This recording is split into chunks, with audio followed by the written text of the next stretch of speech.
Okay, this is a review, I guess, of the SDI Muzzleloader Lab. First thing I had to do to this as it came in was inventory all the pieces. We have the whole lock assembly, trigger, all the brass work. None of this was attached. The barrel was raw metal, untreated.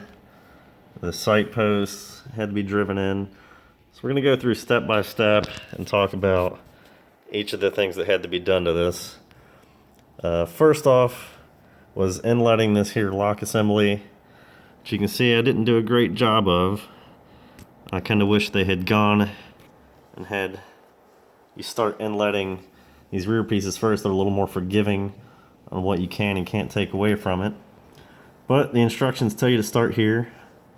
So you would put inletting black on the back of this whole assembly, push it in, pull it out, see where the high spots were, what was left with the ink on the other side of it.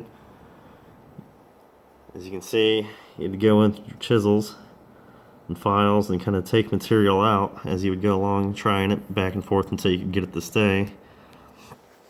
So once we had that done, we would come back here to this butt plate and try and fit it, and there was quite a bit of extra material that had to be taken out all along using the same method.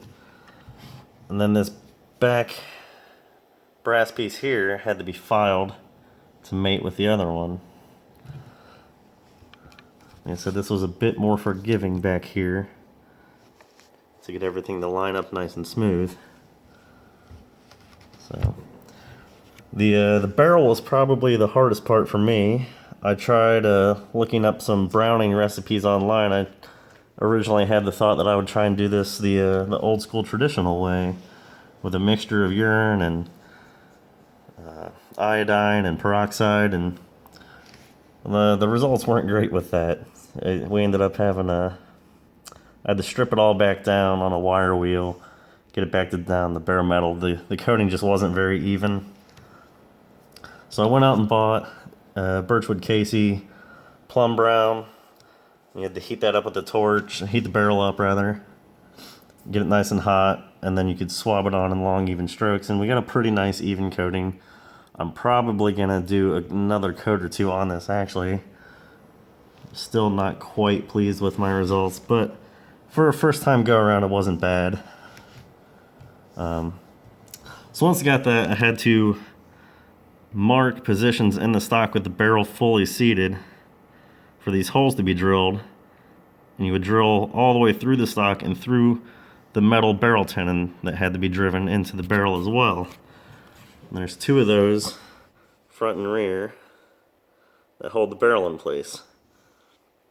And that wasn't too bad. I felt pretty good about my results on that. Unfortunately, having to try it multiple times in and out, got a slight nick in my stock, but we'll come back and finish that up later. Not a huge deal. Yeah, the trigger inletting wasn't very tricky at all. It kind of just went straight in there right out of the box. Didn't have to take much out. However, the trigger guard needed quite a bit of shaping to get that to seat down in there properly. So once we got everything lined up, dropped it in, polished it all up, and it's looking pretty good at this point. So once we got everything dry fitted, I went ahead and took my stock over to the local makerspace. See if I can get a good image of that. I went ahead and laser imaged this in here. Came out all right. Like I said, for a first time build, this isn't too bad. I'm not upset about it. I'll definitely take notes and learn from the experience of what to do next time. What else do we have here? So I'm supposed to test the hammer assembly here. The trigger on this was pretty neat, I found.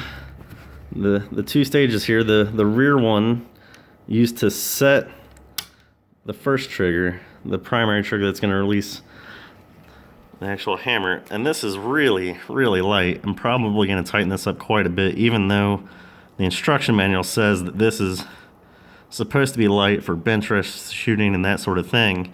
But this is, I've got this at like 8 ounces right now, and that's just way too light for my tastes. But you can see it does fire. Probably not great for it, doing right then on the nipple there, but one of the other things I want to test here, right? If you have that trigger pulled, pull the hammer back